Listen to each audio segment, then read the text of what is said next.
the twists and turns, I think, are what make the stories work. They keep the reader interested, I hope, and they keep the pace of the book moving.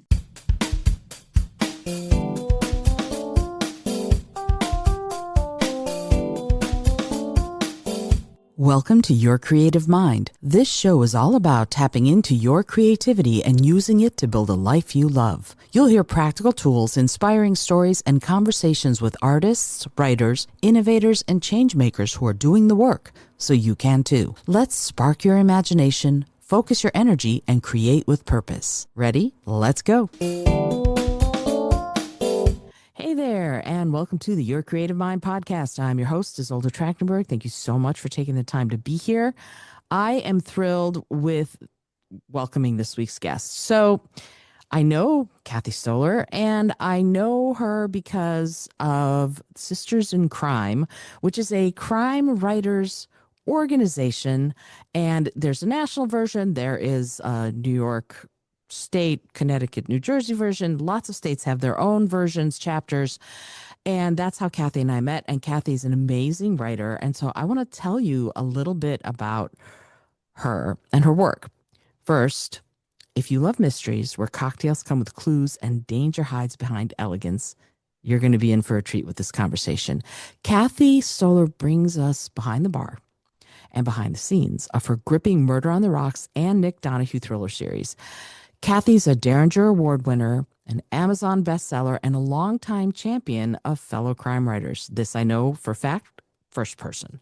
Her characters live boldly, think fast, and walk into trouble with their eyes wide open. And Cathi crafts her worlds with authenticity and a whole lot of heart.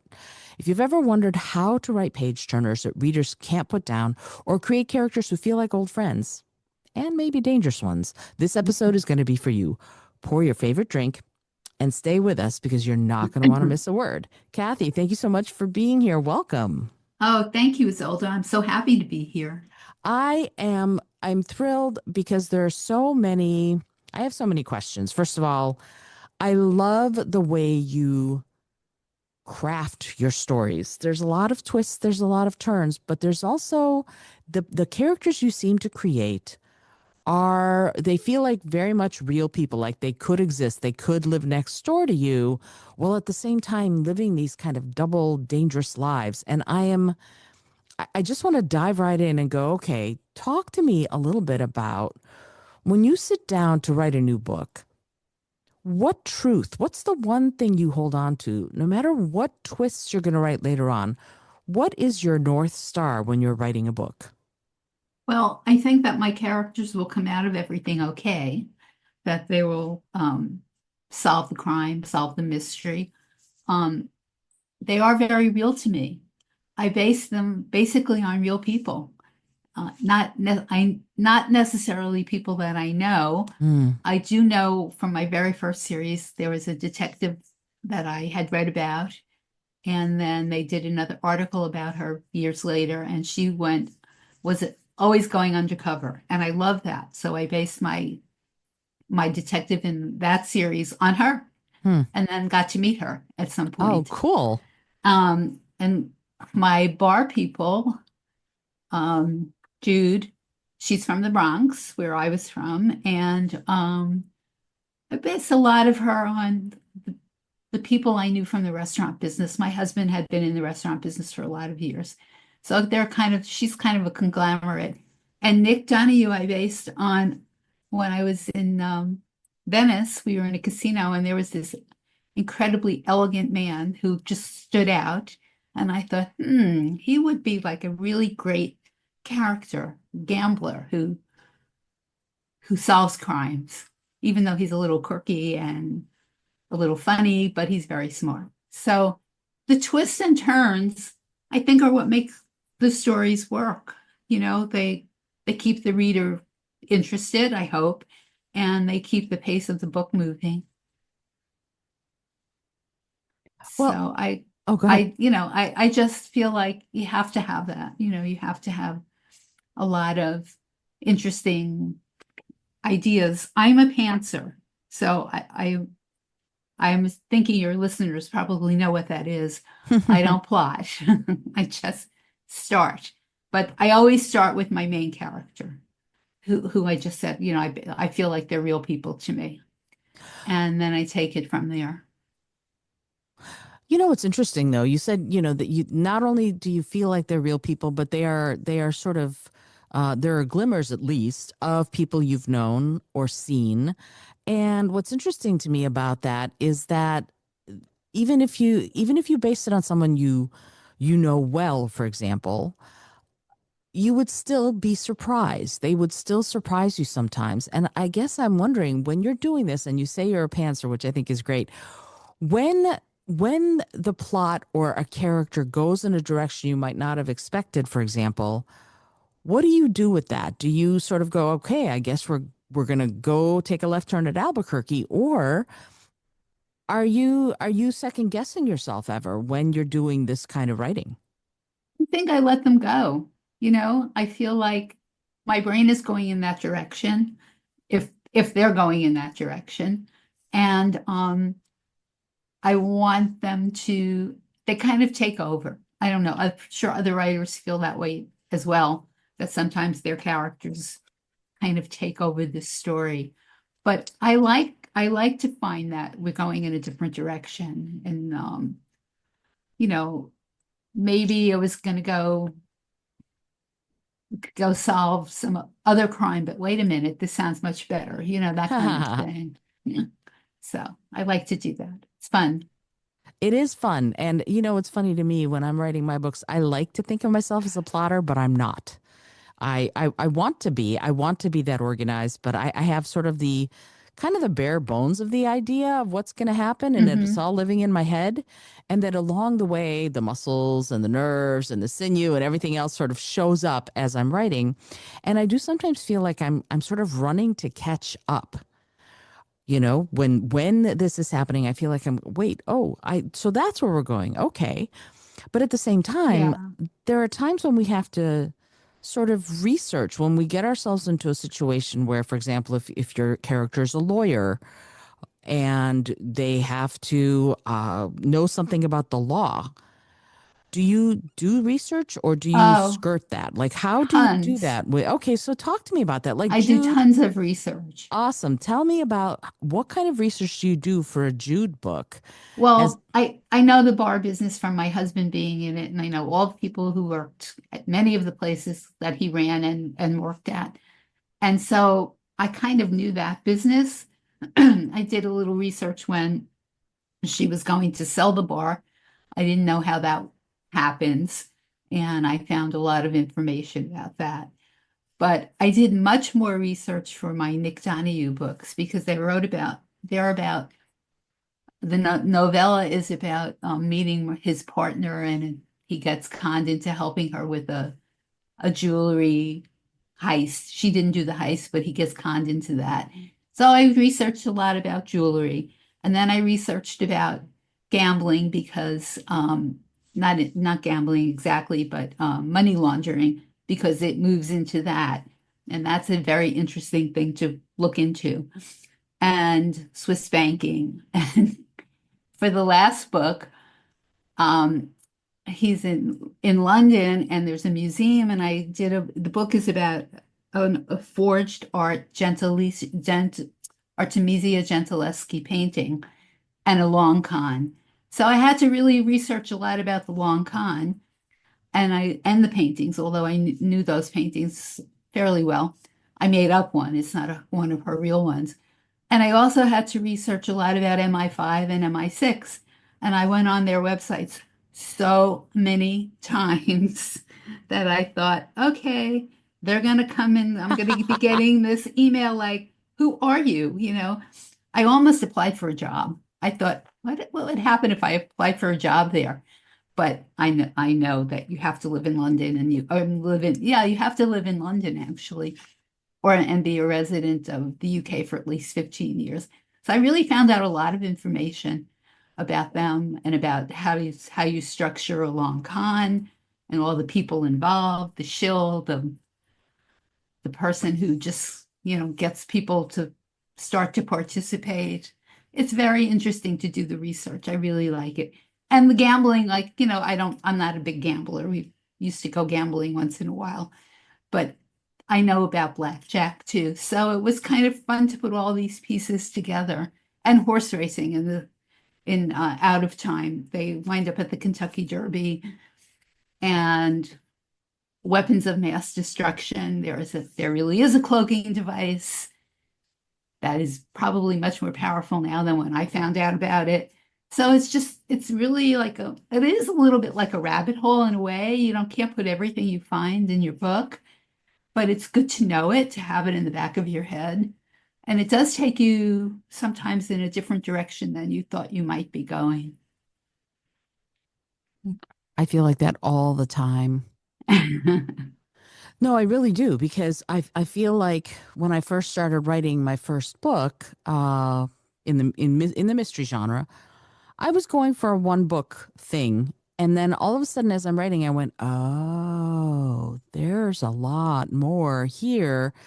And with the current political climate, it might be too much on the nose. So I don't know Yeah. if I'm gonna because it goes into government conspiracy and all that, and a shadowy group, of course. But it's interesting to me how much as I'm writing, I kind of go, okay, sometimes it's good to have just the standalone book, and sometimes you have more to plumb, if you will. And you've done both. You've written suspense, you've written thrillers, you've written short stories, mysteries. Which one of these challenges you the most to get it done? And when is something done for you? I think they're all kind of challenging. It's done, I guess, when I finally say, okay, this is the resolution. I'm working on a thriller now, which is, I'm hoping it's a real thriller, not suspense, mystery suspense. And it's about someone who overhears a plot to commit murder for hire. And it's been kind of interesting. I had to go on the dark web. I didn't go all the way into the dark web, but I went part way, and it's just a terrible place. But to find out information about hired killers, I'm killers for hire. So I'm hoping that's kind of been. I'm not sure where the ending of that is going. I'm almost done. I think I know what I'm going to do with it, but it's not like I'm not really plotting it out. I'm seeing how the characters behave and where they're moving along. Okay, I'm still stuck on dark web. You went to the dark Yikes. Yeah, I mean there is an element of danger about doing something like that because you're all of a sudden part of something that the vast majority of us don't ever go to and won't Well, ever go to. you don't have to go all the way into it. You go to this site called Tor, Tor, and it shows you like what's there. And unfortunately, there's lots of horrible things there. But I wanted to know, like, if that's where you would find someone like that. And it is. It was anyway. I don't know how it's going now. I haven't been back, and I did it privately, so I couldn't be traced. But I'm not so sure that that's really true, that you can't be traced anyway, no matter how we try and protect our privacy. So, Yeah, you know, I think it was an interesting experience. I didn't want to go back and do it again. right. Right. And I get these bits and pieces of information. Your birthday is on the dark web and I'm going, "Yikes, I don't want to know." Because there's I don't know You what there's to be done really? about it. Yeah. You do? Oh, wow. Yeah. That's not good. I know. Exactly. It's not good, but at the same time I have being a citizen, a naturalized citizen, I have had paperwork and an FBI file since I was 7 years old. And that's a story we don't Oh, have to get into. But the point is that I have no expectation of privacy. I wish I did, but I don't. And I have no expectation that if they want to find me, that they, well, that if they want to find me, they will. I know that I'm findable, especially since we're out here online. We have our right. websites and all of that. And so I would love to hear from you actually about that aspect of it.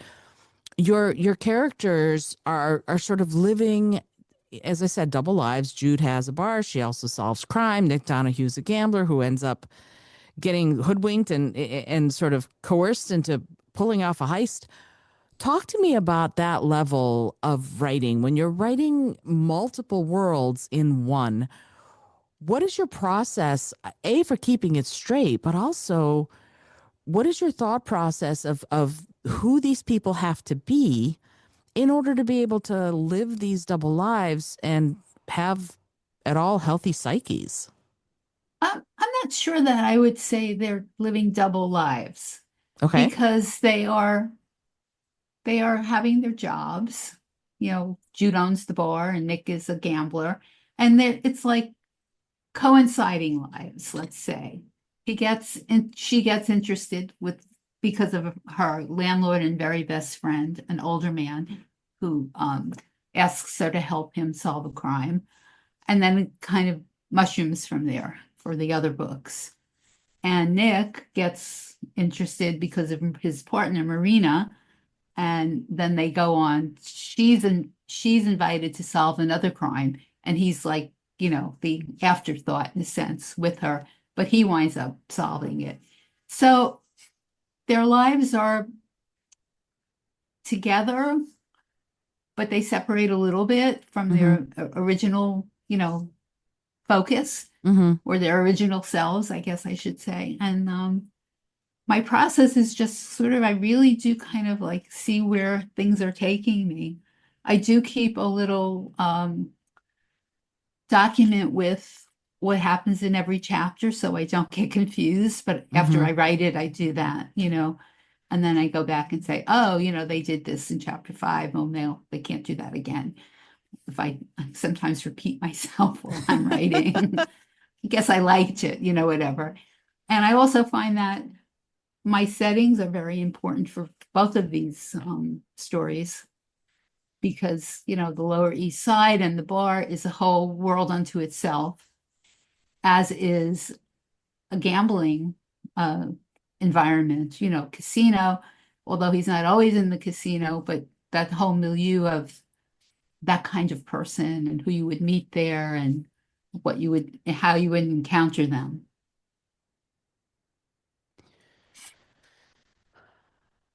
I'm here. I just want, yeah, Okay. I've embraced the pause. I forgot to tell you that before we started recording. Sometimes I'm synthesizing what you've said, so I take a minute to kind of go, okay, Okay. let me make sure what's going on. So, you know what's interesting to me? What you're talking about with respect to their worlds and how you keep things straight. I, for example, when I'm writing, I put a picture up of some sort of an actor, celebrity, someone pretty Mhm. famous of what they look like. So I have their pictures up over my computer when I'm writing, and I never end a writing session with the end of a scene, for example. I always write the first sentence of the next scene so I remember where I'm going, if you will. I was wondering if you could talk. Okay. You sort of started talking about that, the chapter thing that the sort of note down. Can you talk to me a little bit about your routine? When do you sit down to write? What is the process for you of crafting the tale? And do you have any favorite things with you? Like I usually have a cat in my lap when I'm writing, but what are the things that you, if there are any, that you want to have with you when you're going on these literary excursions? I don't really have anything like that. I have a Buddha on my desk and I have a voodoo doll, which I like to put pins in now and again, I love it. especially now. And I have a little statue of the Burj Khalifa where uh, Nick's second adventure starts with him on top of it. Um, and my process is, I mean, I don't write every day. I do a lot of walking around. I walk a lot and I think about when I'm in the middle of a book, I think about like, okay, so she's here or he's here, and then they're going to have this happen. And I wonder what should come next. I don't always think about it, but I do a lot of sort of generalized thinking and then I'll sit down to write. And it's not always what I was thinking. It changes, of course. But keeping the little log, so to speak, is helpful because I found in the book I'm working on now, the thriller, that I thought, did I write this part already? I had to go back and fix it because I had her encounter someone, and I already had that. So, and this is another feisty person who's just going to get to the end of this if she doesn't get killed. So I don't want her to get killed, I don't think. So, it's interesting though, to just think about what might come next without actually plotting it. Because if I put it down in an outline, I think I would not stick to it anyway. I don't know if that's how you work, if you put something in an outline and then feel you have to stick to it. No. No. I have a very rough outline in my head, but I'm always surprised by what ends up happening when I'm writing, when I sit down to write. The big thing is I'm trying, like doing this with I'm writing a play right now, and it started with uh writing from a prompt during November when it was Write a Play a Day month. And so I participated in that and I wrote this thing, and it was about 3 pages long, very short little scene of a play. And then I decided to expand it. And what's happening is I'm going, and this could, and this is, and this, and this, and that's sort of how things are happening is that Yeah. as I write, and just this morning in the shower, the same kind of thing happened. I went, oh, I have this last little bit of a scene that needs to be in the penultimate scene. Got it. Because I sometimes have to go back and insert the thing that's going to make it make sense. And so I guess the thing for me to ask you next is what happens when you've written yourself into a corner and the thing you're writing doesn't make sense with what's happened before? How do you handle that? Well, I have to go back and fix it. I think look at it and say, oh, this is not working, and then I'll do like a what if. I like to do that too when I'm writing. What if this happened? And what if this character does this? Or, oh, maybe we need a new character. What if I add someone? Hmm. So that's kind of how I try and overcome those kinds of things. Mostly I just keep going, and then like I said, I found I had rewritten something that I thought maybe I covered this before. So I went back and I took it out and changed it a little bit. I mean, I added new information, new chapter, but it's I don't really feel like I ever get really stuck. I Hmm. know sometimes people say they get stuck or they have writer's block. I don't have that. I just have to think about things sometimes, like before I write them, and I don't write every day, so it mulls around in my head. Do you ever have to go back and reread what you've written as far as the next time you sit down to write? Like, where was I? What's happening now? Or are you pretty fresh when you sit down and go, well, I'm gonna go ahead and figure this out? Oh no, I always go back and read what I wrote before, a few chapters, Mm-hmm. because it does help. It does help you move forward, I think, for me anyway. And I think, oh, I might want to change a few words here and there. I kind of edit as I write, which is probably not the best way to do it because you just spend a lot of time going over things. Or if I have a thought, I think, oh, I have to put this in where she was, at her desk or where she was in the hallway, whatever. I just have to think about where you want to put something new. I had a thought about the new book that I had to have someone come in and be very angry about something. So I have to go back and fix that when I sit down to work on it. But that's just kind of comes to me while I'm doing other things sometimes. Yeah. I'm not thinking about the writing particularly. I'm just thinking about the character maybe or thinking about anything else that just pops into my head. Yeah, I totally get it. For me, I was writing a play last autumn about the voting process, and one of my characters, who is a complete not, she would be eligible to vote for the first time, but she's decided she's just not voting because she doesn't want anything to do with the process. And by the end of the play, she wants to vote. And I finished it, and I'm like, well, if she's always said she'd never want to vote, she can't just come in to the polling place right at the end of the play and go, okay, I'm ready to vote. Something has to happen at the beginning Hmm. where we know that she's registered to vote. Otherwise, there's a big goink and it doesn't work. And so I added a line that says at the very beginning, I don't care if you are automatically registered to vote when you get your driver's license. I'm never voting, or something like that. And she says it, and then it makes perfect sense that later on we understand that she's already registered to vote. So I'm very happy that I was able to think of that, because I was going, Right. how do I make it make sense? And so to me, when you're writing, when you're talking about Jude, or when you're talking about Nick, as people, as you said, they are very human to you. They are very present to you. And sometimes I'm sure that they must even frustrate you, since you're a pantser, not a plotter. So Yes. can you talk a little bit about what you like the most about these protagonists in these series of books, and what Okay. would frustrate you if you met them in real life? Well, they're very self-assured, which I like. Although um, Jude has, some peculiarities. She's had a tough upbringing. I have that in the books. But she's a good person. She's willing to help her friends and she's willing to put herself out there. What's frustrating is that she can be very stubborn Mm, and kind of her way. But with Nick, he's just, I hate to say this word, but he's kind of goofy, but he's really smart. You know, Marina will give him the look like, now watch, but he always figures things out. So he's very good at his profession, which is blackjack. And he's also a good sleuth, but he can be a little go off on his own, which is a little frustrating. Then I have to figure out, okay, so I have him going off to, in the latest book, he's going off to Bath to look for the art forger who I based on a real person whose name I didn't use.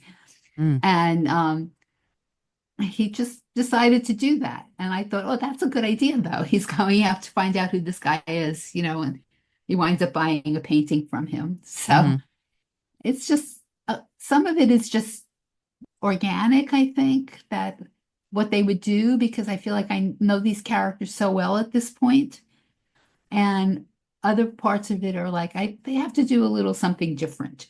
And they're not perfect, of course. They're humans, in my mind and in the books, they're humans who have a life and do things and have professions and have friends and likes and dislikes. So I'd like to get a lot of that in there if I can. yeah, I mean, the whole point for me is that they're within the world of the book. They're people living their lives. They happen to be Right, a gambler or a bar owner or an amateur sleuth in one way or another.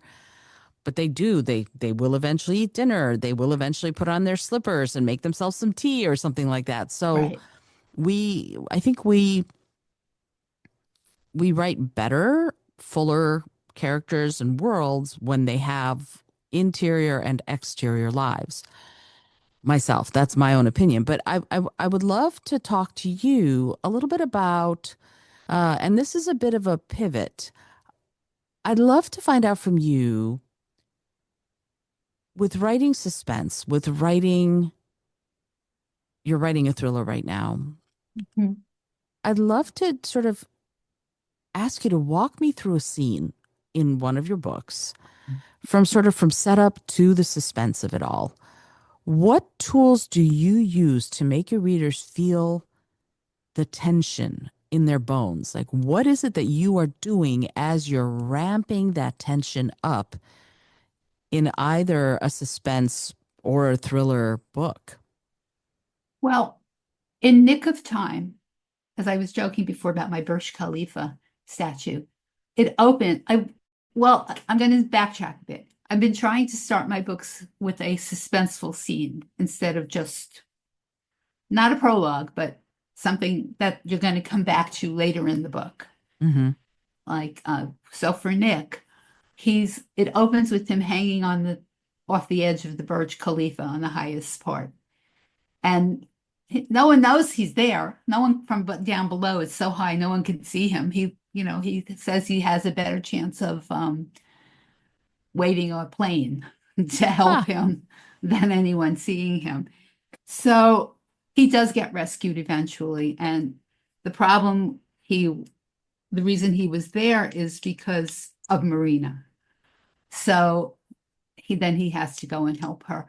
So I think the way I started that book is pretty suspenseful. And the way I'm starting my thriller is also from the killer's point of view.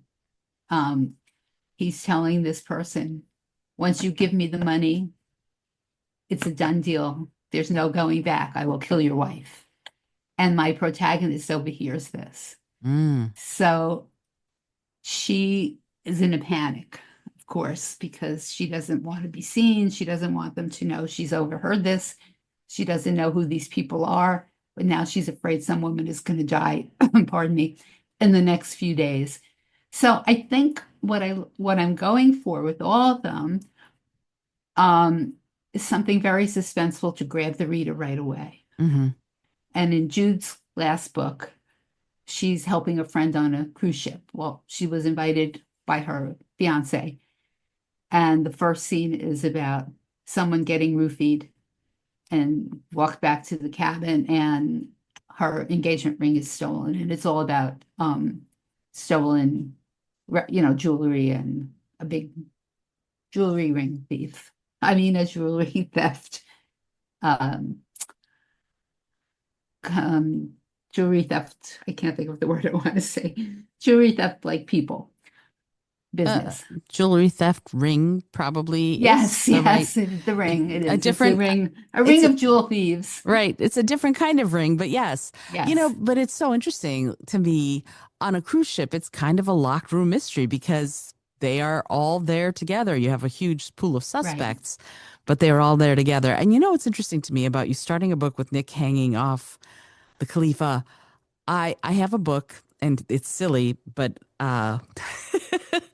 so my name is very difficult to spell and I've had really ridiculous misspellings and one such misspelling was Izimbra Dragonberger and Oh I my went goodness. I know. I love that I've had mail come for Griselda Tracton Poop too. So it's just crazy.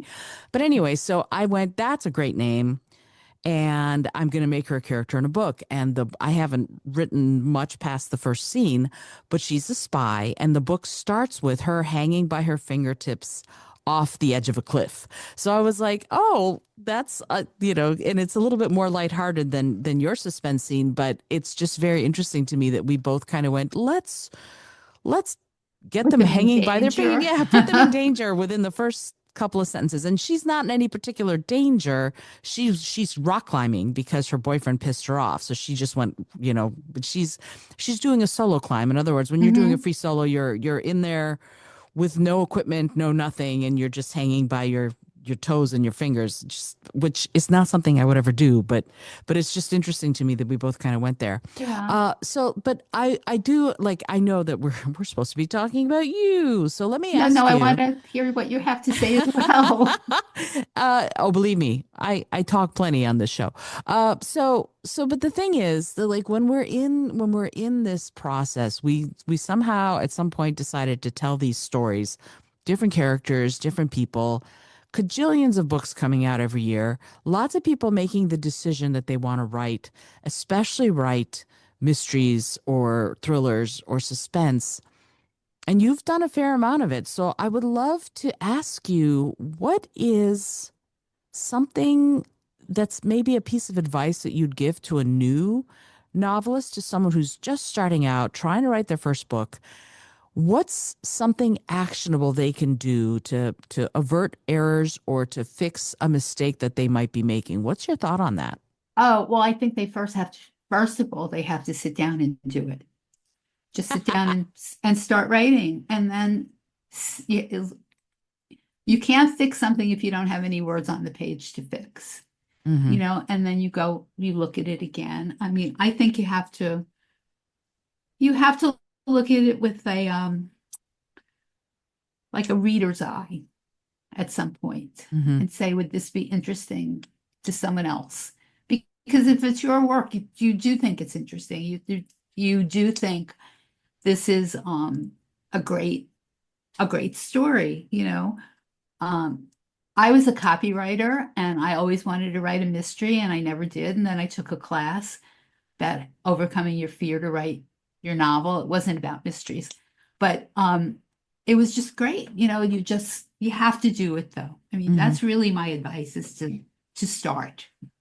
You can always change it, as you know, I'm sure you can change it as you go, but I think also try and be true to your characters. If you have characters that you're invested in, present them in a way that people will enjoy reading about them, present them in situations that are captivating. I'm very big about settings. I've been to almost all the places I've written about. And I think you can use those kinds of things to help and fix anything that you think might be a problem. I love that. And it's interesting to me that that notion of sit, put butt in seat, write, start writing. And what I Right. tell whenever I teach writing, what I tell my students is when you're facing a blank screen or a blank page, you don't have to start with the first sentence. You can start with the second paragraph. You can start with the middle of whatever it is you want to write. Just start saying Right. something. And the other thing that I tell people, and I do this to myself to this day, even though I've written 9 books and counting and plays and whatever, I ask myself this question. If I were someone who knew what to say right now, what would I say? Instead of asking me, I sort of put the onus on a person who is me but not me. And then Okay. more often than not, something comes up. And so that's from me to you, if you're listening to this, these are some ways that if you're thinking about writing, you can use some of Kathy's nuggets of wisdom there. And the big one is start writing. Just like go and do. And then you can always, I, of course, write everything perfectly every time and never need editing. Ha ha ha. Our common Right. friend Don Barkley would be giggling if she heard that, because she's an editor and she's edited my work. But it is interesting to me because sometimes what you write ends up being very different than the finished product, and you have to be willing to do that. You have to be willing to let go of what you thought it was going to be and embrace what it's turning out to be. And I really appreciate that you say that about your work too, that sometimes I thought it was going to be this, but no, we went again, took a left turn at Right. Albuquerque. And as I said, I appreciate that about you very much. But I want to again, I'm just pivoting because doggone it, why not? Okay. So I want to talk about Sisters in Crime for a second. Sure. You've been on the board of Sisters in Crime, and thank you so much For 100 years. for 100 years, yeah, and other groups. And I guess I would love to ask you from a slightly different perspective, because I'm taking on the presidency, which terrifies me, but. I said I'd do it, so I'm gonna. But something that I'm interested in from you, as far as someone who's done this kind of service in groups, what is an insight or a resource that some of these communities and groups have given you that has made a difference in your life as a writer and perhaps even as a person? Oh, really, it's community. It's given me a great community of other writers um to count on, to work with. It's just been wonderful. I've met so many people like yourself, and the board, this current board, I've been on that board for a couple of times. I've been on the board, two boards before. Mhm. It's amazing. People care about each other, and it helps. It really helps you feel like you have support, and I value that very much. And I'm sure you're going to find that that's how it is now that you're taking over. everyone Oh, will everyone will help. If you need help, you just have to ask, and um, I enjoy mostly recently setting up public facing events, hmm. readings like readings at the bar and readings in libraries. And I think that's good. It helps the whole group and it helps me, to present my work. So it's just a wonderful group of people. It really is. I mean, really, like I've felt so welcomed. I'm a relatively new member and I felt so very welcomed into the group. And if you're listening to this and you're a crime writer, Sisters in Crime is a terrific group. There's Mystery Writers of America, et cetera, et cetera, et cetera. But really, the big thing is, and this is my takeaway from what you're saying, Kathy, is that finding a group of people who are who are like-minded Hmm. in that they're interested in community and interested in supporting each other can be really helpful to writers because writing can sometimes be it is a solo effort, but it can sometimes be a lonely effort. So having that kind of community available to you and that you can participate in, I think is really wonderful. So Also, I'm sorry, go no, ahead. please go ahead. Also, you can help each other. You can read each other's work. You can make suggestions. You can try things out, and it's safe. It's very safe. You don't have to like be out in the world alone. You have all these like-minded people who can be with you and help you if you need help, or just be with you for community and for events and for fun. For sure. And what's interesting is even if you don't particularly need help, something that I've found is that giving help helps Mhm. me. I learn so much when I give someone feedback, when I look at what they've written and I give them feedback. I just learned something about myself. I learned something about myself as a writer, as a presenter of my work. All of these things I get a lot of benefit from when I'm in community and I'm helping other people. I learn a lot. So your point is well made. I would love to, again, I'm just going to keep throwing questions at you because this is so much fun. So something that you said earlier that kind of went, you said you've based, some of these have been amalgamations of people you know, some have been based on people you've just seen. I would love to ask you a silly question, and I'm going to preface it by telling a quick little story from my life. I'm an immigrant, and when we moved to the USA, we moved to right outside of Detroit. My parents eventually bought a house. We got out of apartment housing, and they bought a house. And my house had this weird little thing on the roof, on the front of the house, up near the roof. There was a little. The house was red brick, except for these few bricks that were white, I guess, and they were formed in the shape of an arrow, and that arrow pointed down to what looked like the side of a cinder block, like a big square sitting there Huh. for no reason. No other house, they were all the same kind of building, but no other house anywhere near had that same little arrow pointing to this square block of not brick. And I lived in that house from when I was 9 till the time I was 16 and I moved out. And what's interesting about it is that I always wanted to have the guts to go take a ladder and see what's behind that thing. But I thought my parents would kill me if I marred the front of the house. So I never did. So I still, all of these decades later, do not know what's behind that thing. And I don't even know if that house is still there. But the question that I have for you is there something, a story maybe from your own life that you think could be a mystery novel, but you've never written it? Oh, from my own life. Honestly, I don't think so. I mean, my life has been pretty, straightforward, but I'll have to think about that. Maybe there is. I can't think of anything other, than maybe growing up in the Bronx, but there was no mystery there. It was just what it was.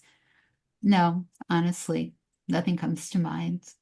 No worries. I just thought, you've traveled a lot. Maybe you've seen things that you're like, oh, this would make a great mystery that I've just experienced. I would love to ask you a question about your books. Okay. You have a number of books, you have a number of series, you're working on a thriller. What is your favorite genre to write in? I think it really is suspense. I used to just write regular mysteries. I'm calling them regular mysteries, but I like adding the suspense and the thrillers. I'm going to see how my thriller goes because it's really fun to be writing that, but I want to make sure it's a really genuine thriller, not sort of like, oh, could this be a cozy or something? I don't want it to be that. That is my least favorite genre. I never write in that.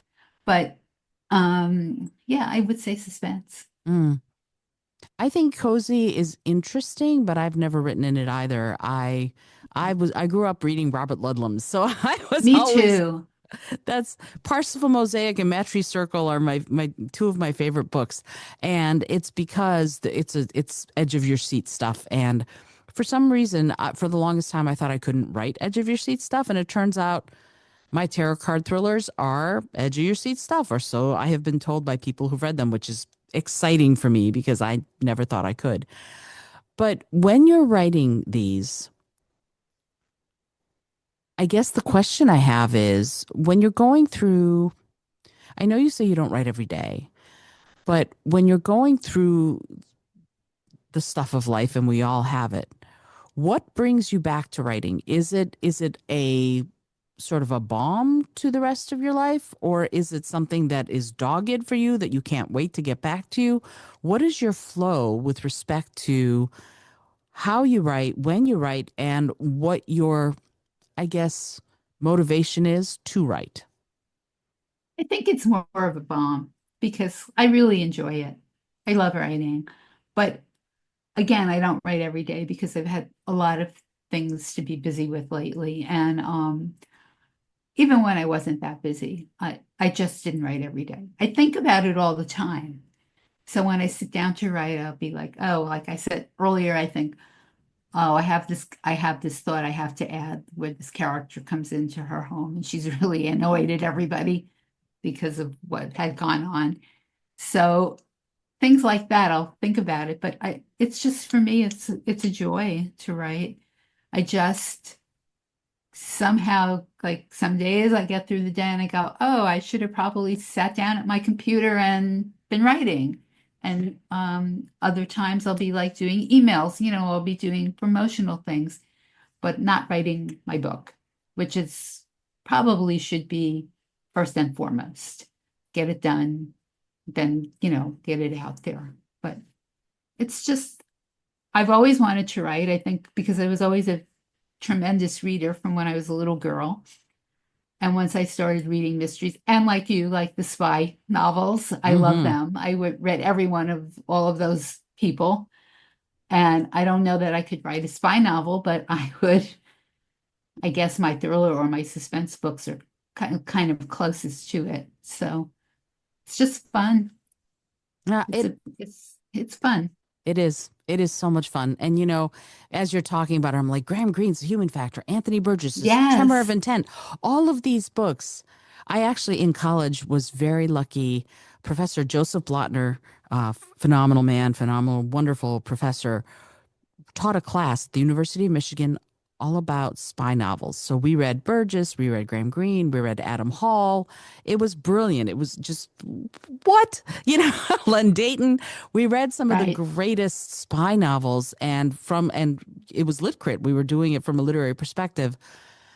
And of course, I got an A plus, and that was the only class in all of college that I got an A plus in because I was just You were thrilled. invested. Yeah, was I invested? I love it so much. But yet I never thought that I could. I never thought that I had what it took to write something that was that twisty and that turny and that suspenseful. And it's actually really lovely to find out that actually, yes, I Yeah, can. So right. I love that. And I want to ask you, since you're writing a thriller now, and I'm assuming it's not the next book that's about to come out, what No. is your next book and when's it coming out? Oh, my next book is No Good Time. It's a Nick Donahue book, and it should be coming out in July 22nd, I hope. And this is the book that they are now well, they were living in London, but they're now really ensconced in London, Nick and Marina. And their upstairs neighbor is the assistant head of a brand new museum.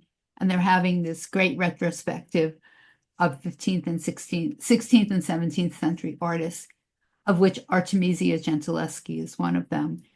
And one of the paintings of hers is found to be a forgery, and it takes off from there. So, is it a forgery? How many experts said it wasn't? How many people think it is? And what happens? And there's a lot of going on about the painting, and it's a murder and a long con that goes along with the painting.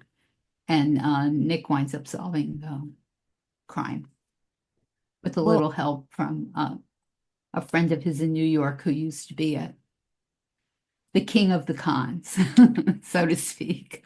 And it's very fun. It's exciting because these things are happening. The person I used as an example of the forger is based on a real person who the FBI could not prosecute after they made a case against him because he created so many fake masterpieces that people purchased, like, and you don't want to know that your Van Gogh is a fake that you spent a gazillion dollars for.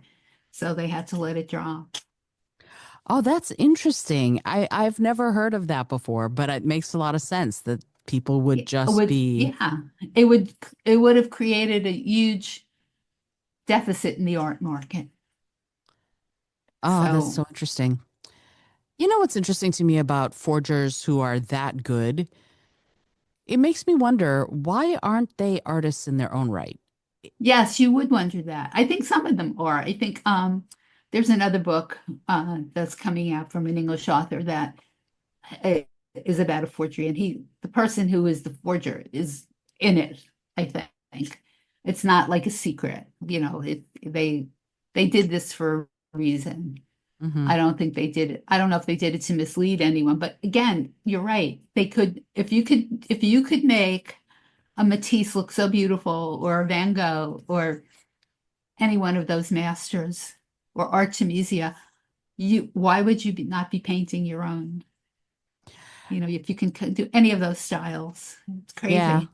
And there has to be something about Van Gogh, for example, his style, his way of seeing the world was so singular as far as his work that copying it is one thing, but if you were to start trying to do your own art and your vision and your singular view of life, the universe, and everything, you'd have to have people who are interested in your view enough to want to buy your work.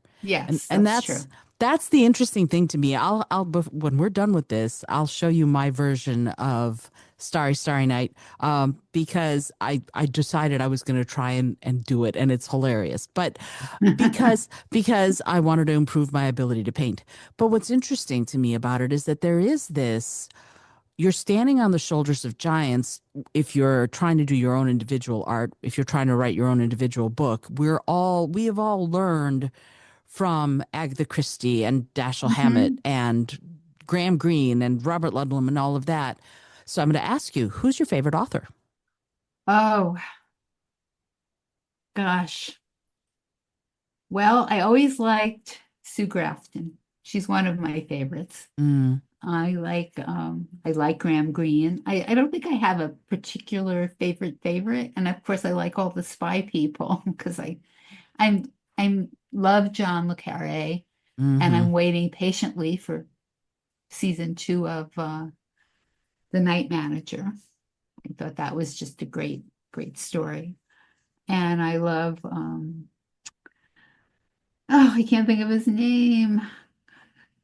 He wrote sci-fi books. I have them inside. I just can't think of his name now. There's so many people that are Heinlein? so good. No, Clark? no. I'm just going to It's start naming okay. sci-fi authors. But it is interesting. There are so many, like, in that spy novel class. We read The Spy Who Came In From the Cold, which is Right. one of my favorite Le Carre books. And it was because he had a way of showing you the world, but the world was inhabited with real people, and they were often very world weary. They were often really tired. They were often very grim, but they were real. And that's one of the reasons I love him so much, is because he was able to show us that. And sometimes I feel like I have to work at that because my characters feel like they have to be never tired because Oh, so much is happening. Do you know what I mean? yes. So, what can you talk a little bit about that? What do you do? When do your characters sleep? How do they rest? Oh, they sleep and they rest. They get tired like a regular person would. Jude runs a bar. It's not an easy job to run a bar.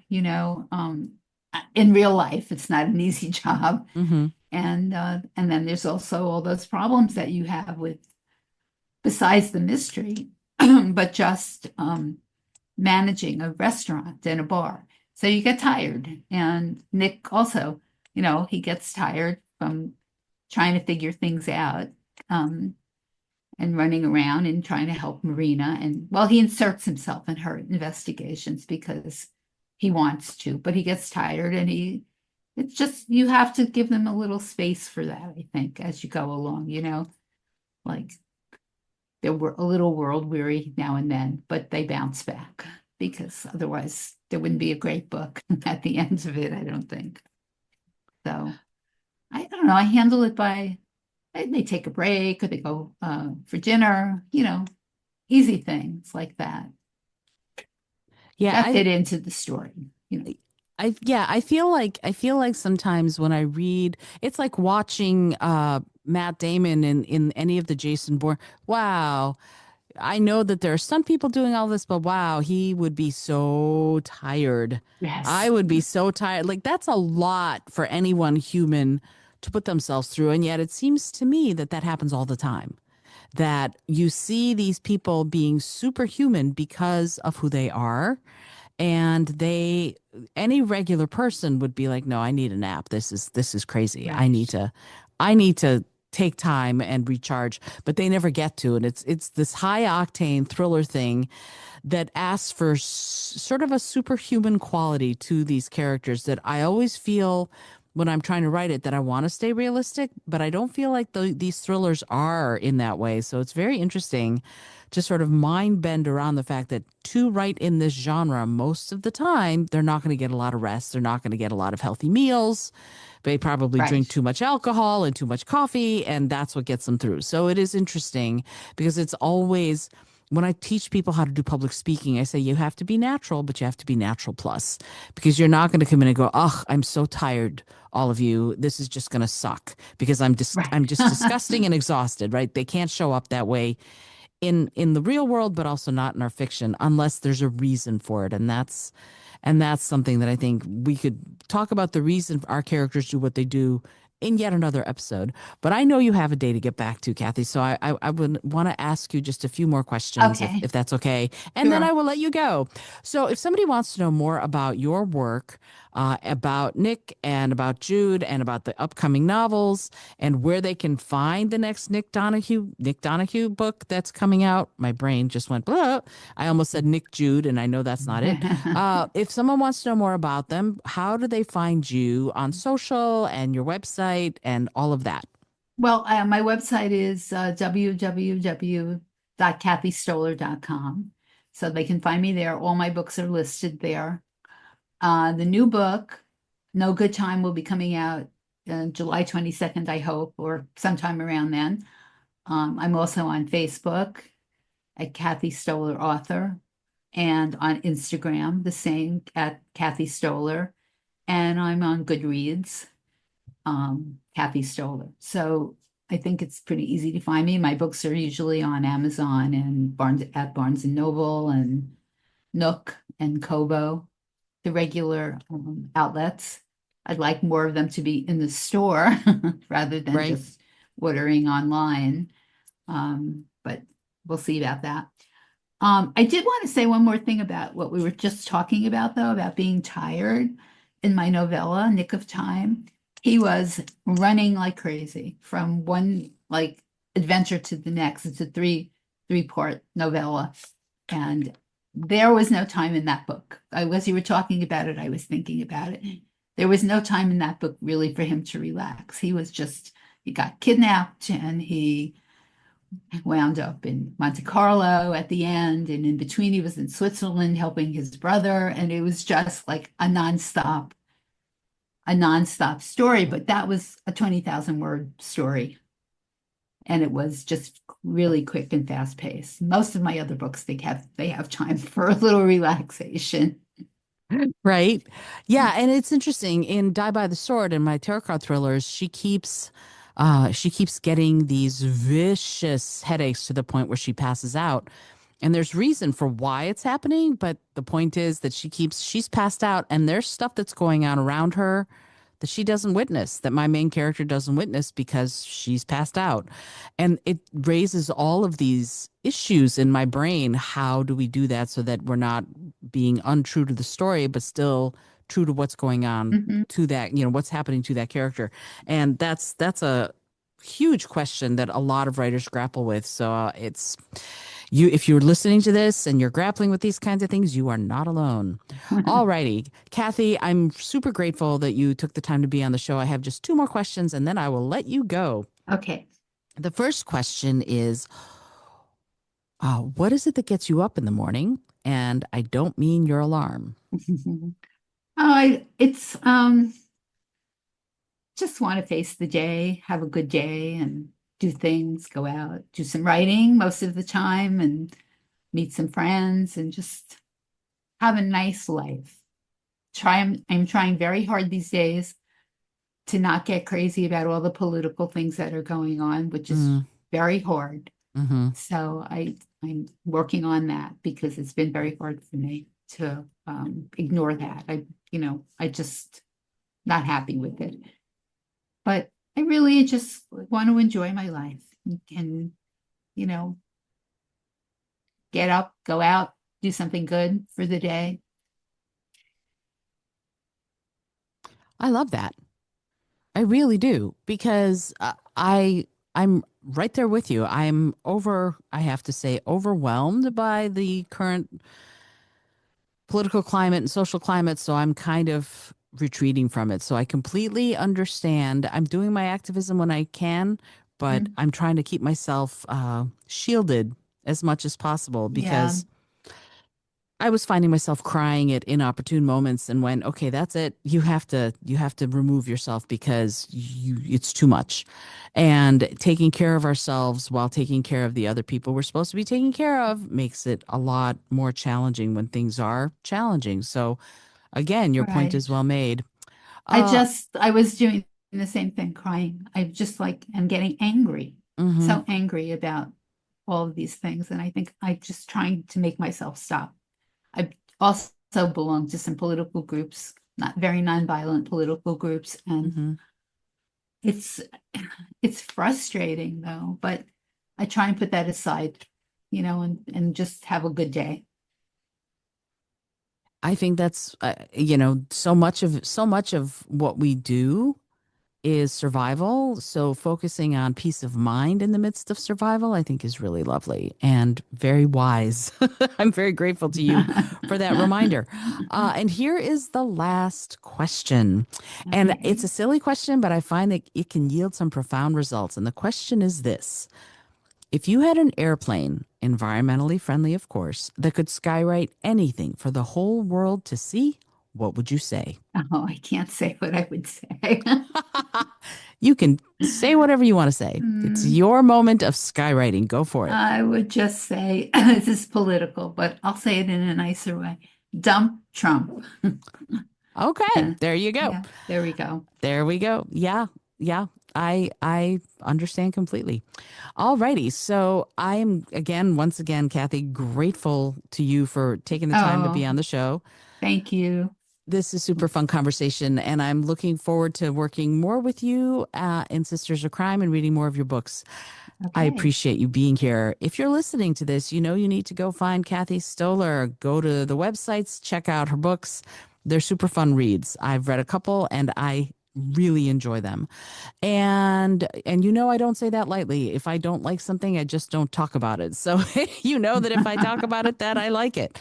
This is Isolde Trachtenberg for the Your Creative Mind podcast, reminding you to go ahead and subscribe or tell a friend, and also reminding you, as always, to be bold, be curious, and most of all, be kind.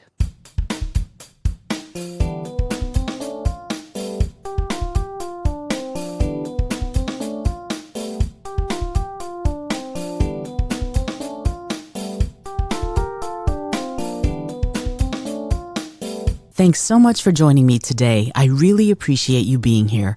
Please subscribe to the podcast if you're new, and it would mean the world to me if you told a friend about it. Today's episode was produced by Isolde Trachtenberg and is copyright 2025. As always, please remember this is for educational and entertainment purposes only. Past performance does not guarantee future results, although we can always hope.